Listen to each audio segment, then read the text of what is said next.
It's 7:06, good morning. 7:06 on the 6th of September. And 46 degrees.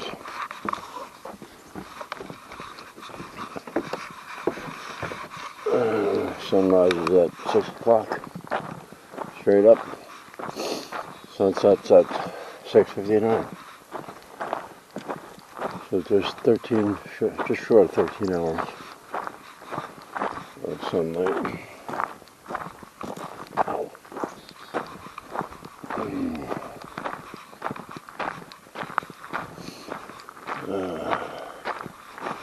We had coyotes in the south field last night. They make a lot of noise, and had the screen door open so you could hear them quite clearly. And Flynn was by the couch, and he got up and ran over and started barking at the door.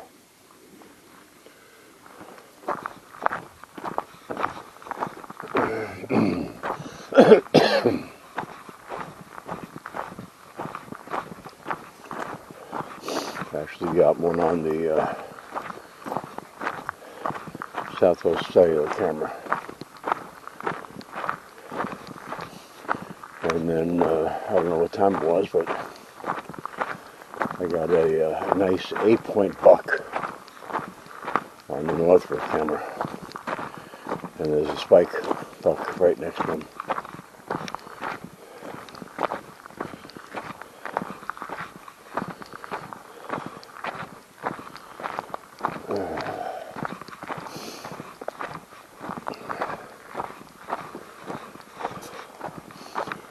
I was looking at something yesterday on the internet. It was about when they built the Alaska pipeline. They had they said it was a great time to be a welder. I used to work on Wall Street, and there was a girl with a heavy Irish brogue, and her boyfriend was up in Alaska working on a pipeline. And one of the guys' names, I said, let me see if I can use that fast people search, because it's been pretty good at finding people. And put his name in, and I found somebody in North Carolina. This guy was from Northford, New Jersey. So at first I didn't think it was him. So I went to something called LinkedIn. We're going south. You want to go south today?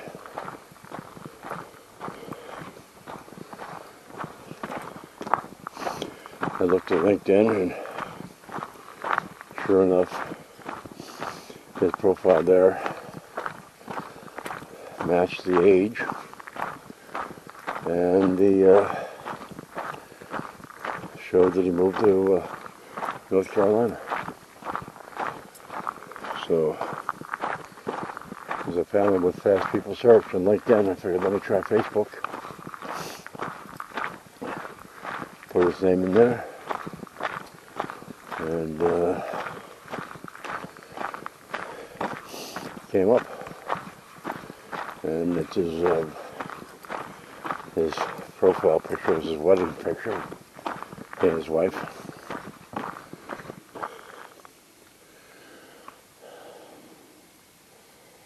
So I shot him a message just to ask him why he moved to North Carolina. And he said it's a great place to retire.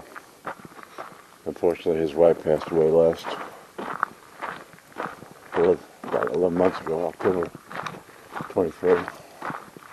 I didn't bother going into that with him.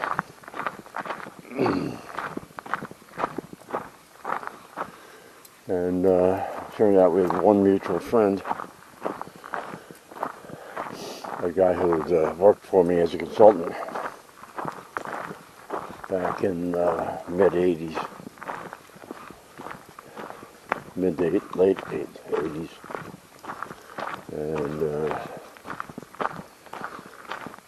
so I shot him a message saying, did you work for this guy in the systems development department? He said, no. He just sent me a message this morning that his friend, he has a friend named Keith, and this guy in North Carolina happens to be his uncle. So how can that be, you know? You work with one guy in the 70s, and you have another guy working for you, same company, in the 80s. And then the guy who's working for you has a friend who, the other guy happens to be his uncle. That's like a Kevin Bacon thing.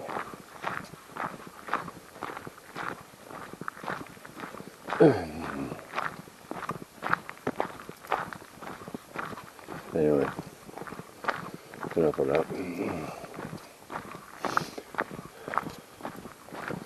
It was another beautiful day yesterday. Gorgeous day. The sun was super strong. And I went out to the barn. I have a mouse problem in the barn. I went out there to check the traps, but there was nothing in the traps. So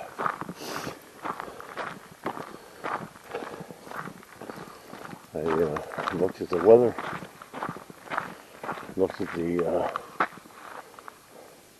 motorcycle in the back of the barn, and said, let me take that out for a ride. Probably the only ride I take this year. And check the oil, choose that a little bit, put a half quart in, and check the tires. They were about 16 pounds, so I added them up.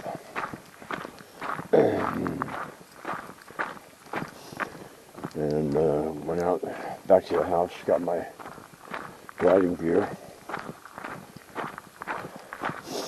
took a nice, I guess it was 34-mile trip, not a trip, just a ride.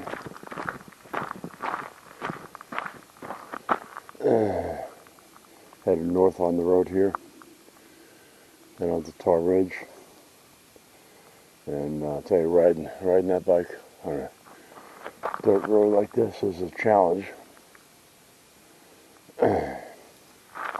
And it's a 1983 Honda V4. 1100 cc, and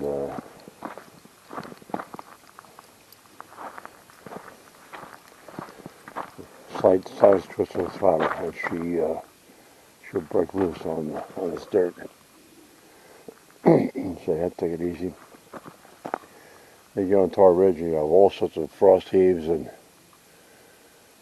other bumps. And trying to haul on my back. But once I got onto 169, it was nice and smooth, so I took it down to 2 towns over, Lee. Went to the Lee Handy Stop because they have ethanol for gas there.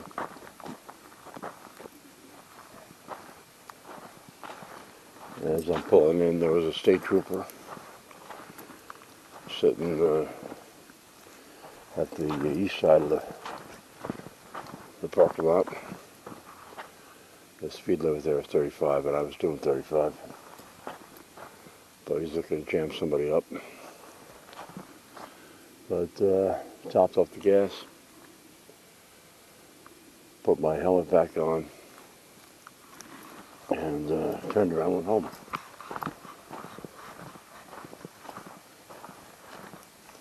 There's a deer track there.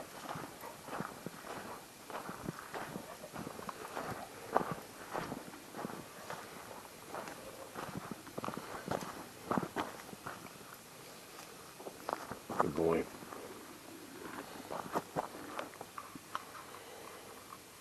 Oh, beautiful ride though. Oh, I really miss that. That's 6-speed transmission.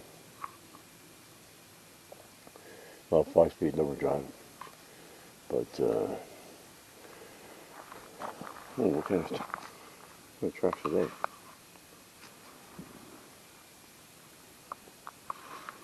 Right, bud? Anyway, I went out via Tar Ridge and came back in from Route 6 over here on North Road. Let's go.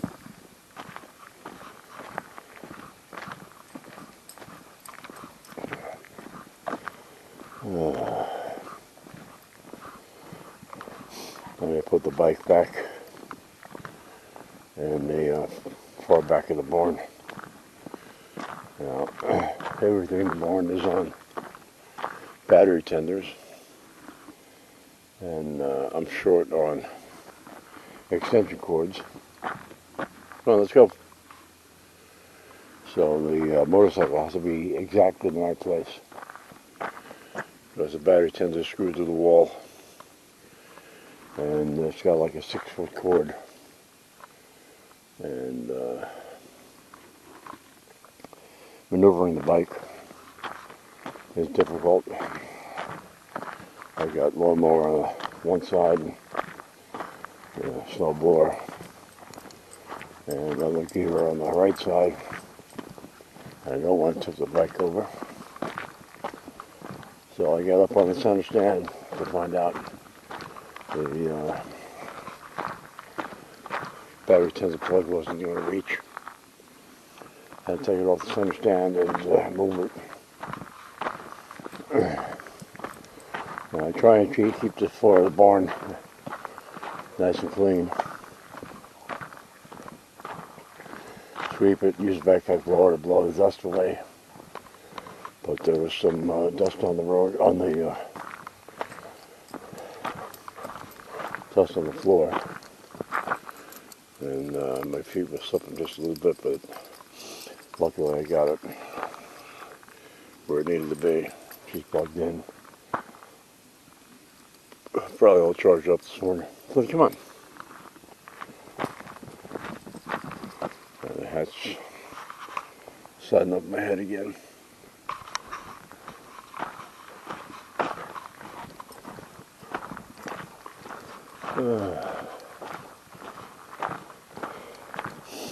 I had asked the wife if she wanted to go for a ride on the motorcycle, and she said no.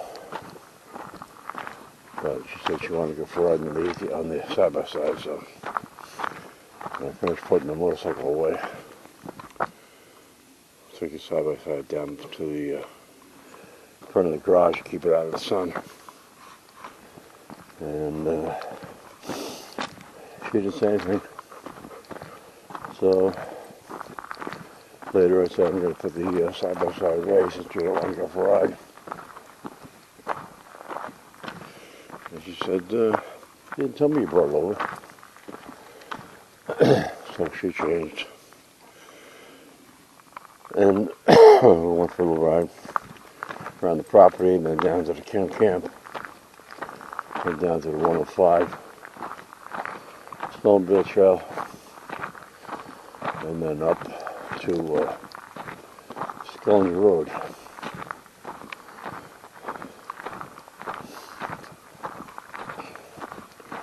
Now, when we went down to the King Camp, it smelled like something was burning. It smelled like wood. So, when we were done with the Skellinger Road, we're going to go over to my brother's place, but decided just to go home in case there was some problem with the machine, but checked her all out, there was nothing wrong. I don't know why we could smell wood burn.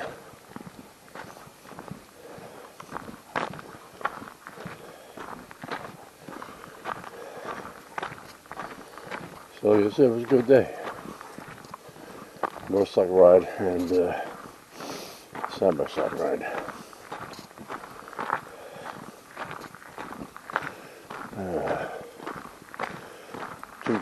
Two gallons of ethanol for gas. The motorcycle has a 4-gallon tank. And it took just over 2 gallons. 2.0 something. So 2 gallons and $4.69 a gallon. So it was like $9.50. $9.50 for gas. And to be honest, I thought I had gas in the bike, but I wasn't sure. I looked in the tank 2 weeks ago, and I rocked the bike back and forth, and I saw gas splashing, so I knew there was some gas in there. Well, but let's go.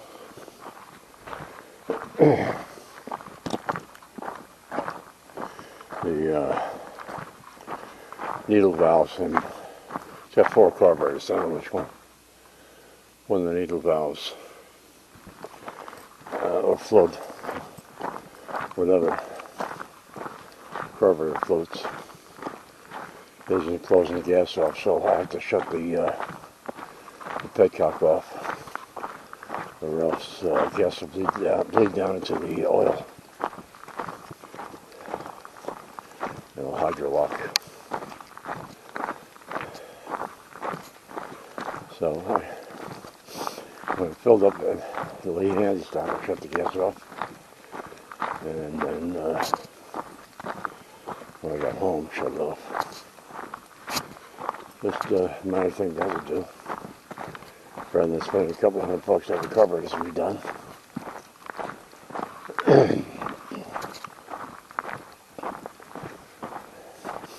The bike has 50,000 miles on it. I posted a picture, and a friend commented that I should sell it before it loses its value.